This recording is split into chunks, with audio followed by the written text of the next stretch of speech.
I'm Logan Crawford, and right now on Spotlight, join us as we uncover the harrowing realities of elder exploitation with Dr. Kathleen Edmunds. She has written a powerful book. It is called The New Elder Abuse. This gripping book reveals a personal journey through betrayal and the darker sides of human nature as experienced by her own father.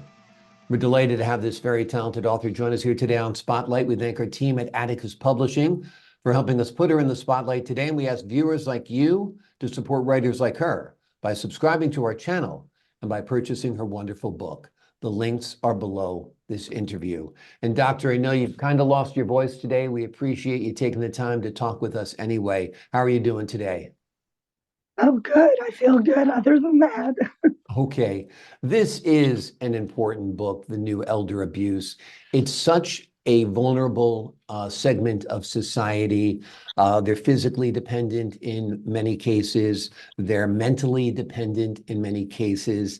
And the people that we entrust to look after them exploit them. And that is a tragedy. Tell us a little bit about your own experience. Well, and my dad was a very vibrant man and held, he was a director of the fish, associate director of the Fish and Wildlife Service. Mhm. And then he joined the Coast Guard Auxiliary when he retired. He was a realtor. And then, but the internet sort of took him by a storm.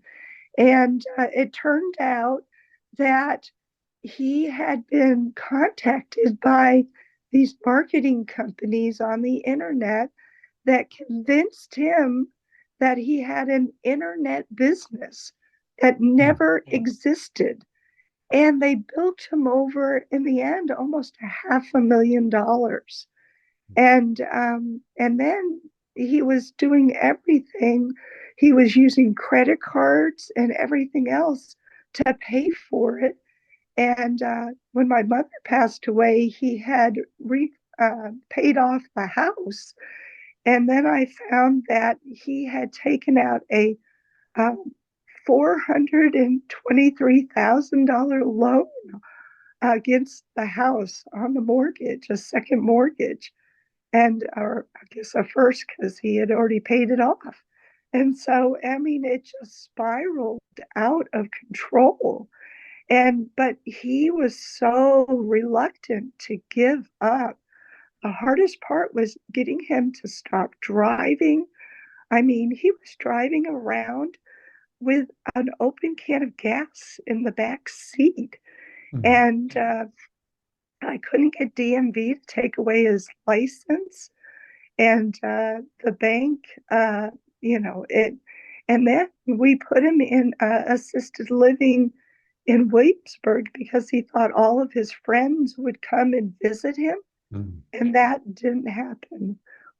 Once he went into assisted living, none of his friends came to see him. But Mercedes, we tried to take away his car, but he had leased it. And so, anyways, Mercedes kept calling him on his phone saying, "Your lease is almost up. Come in, come and trade it in." And I mean, he couldn't remember where he was. And he literally found a trunk key or something. And we had taken the keys away, got the car out of the parking lot. We hadn't turned it in because he still owed all of the lease payment. And so he drove to Richmond, Virginia from Williamsburg, and they leased him a brand new car. And so then they sent him a bill. I called them and said, "No, you can't do this. He's got dementia." And they turned around and they refused to take the car back. But finally, I found the general manager's dad was 88, and he said he was fighting with this too. And so he turned around and he picked up the car. And but then they sent me a bill for a 3-year lease. Oh, And so then I had to fight that for years. But I found a great attorney in Richmond, John Gale, who instructed me that, you know, about the credit cards, that he there was a 3 year uh, uh, after 3 years he didn't have to pay off the credit cards, and he didn't have to pay back on the card that on the Mercedes, that his government pension was golden and they couldn't come after it. So now he's living in Knoxville, a mile from me, and he keeps going. Yeah, yeah. Well, it's great that he keeps going. It's horrible that he was taken advantage of by so many people. The people online are barracudas, and you have to watch out for them, of course. So he fell prey to that. I'd imagine at that point you didn't realize he was suffering from dementia, or it was the beginning stages of it. He never shared with you the fact that he was investing so much money with this company online. No, and really, I'm finding out more and more that that that age, they were always secretive about Yeah. their finances. My Right. dad was. And he was very reluctant to let me get into his finances.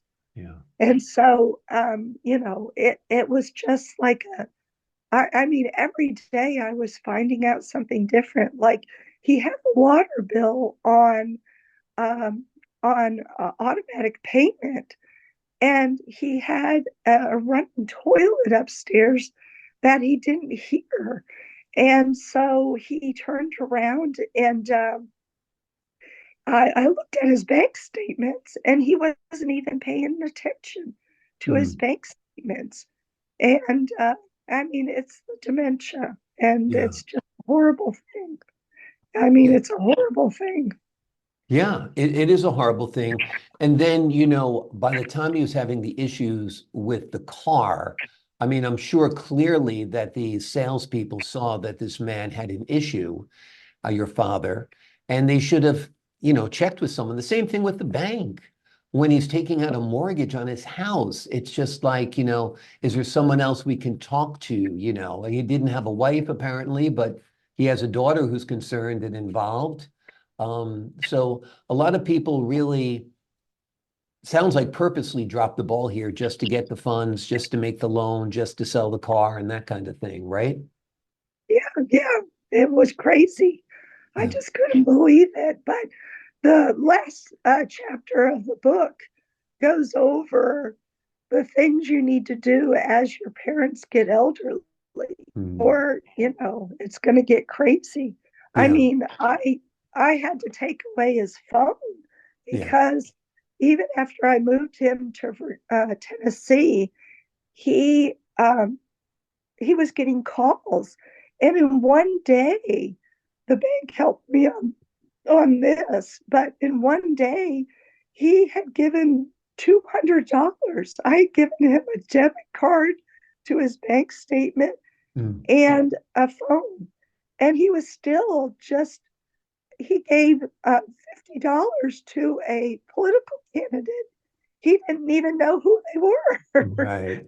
Right. It just was crazy. It is terrible. And even the best of us get fooled at times with the phone calls that we get and the text messages we get and the emails we get from, Social Security or from this agency, the post office, whatever it might be. Even Amazon, there's fake Amazon scams out there as well.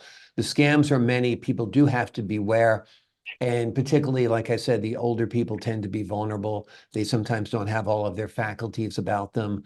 What's your message in this book to readers? To have your parents, if they're getting elderly, live close to you, Mhm. so that you can see them every day, and really take, really watch for signs of dementia, inability to drive.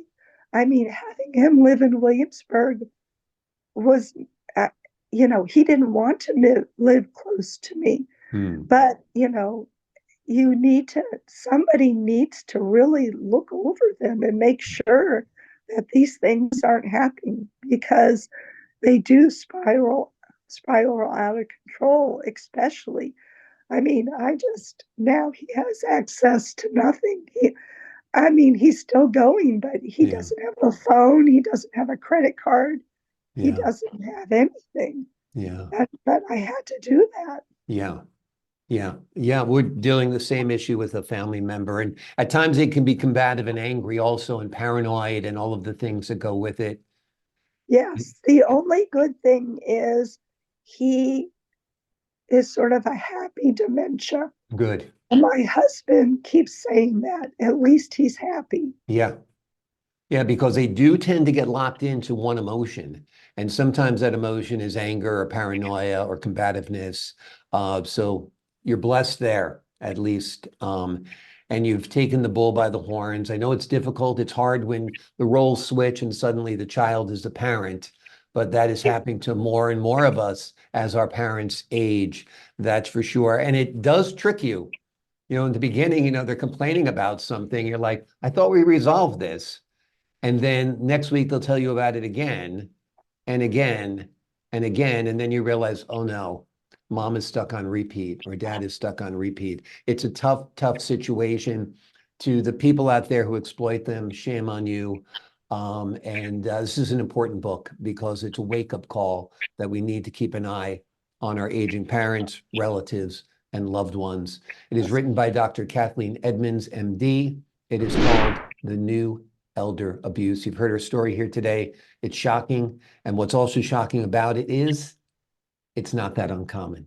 So pick up the book, protect your loved ones. Very, very important. Doctor, thanks so much for joining us here today on Spotlight. Thank you. Thank you for having me. My pleasure, and feel better. I hope your voice gets better soon. From someone who suffers from laryngitis from time to time, and it interferes with my profession, I know what you're going through. To the folks at home, I'm Logan Crawford, thanking you for your time this time. Until next time on Spotlight.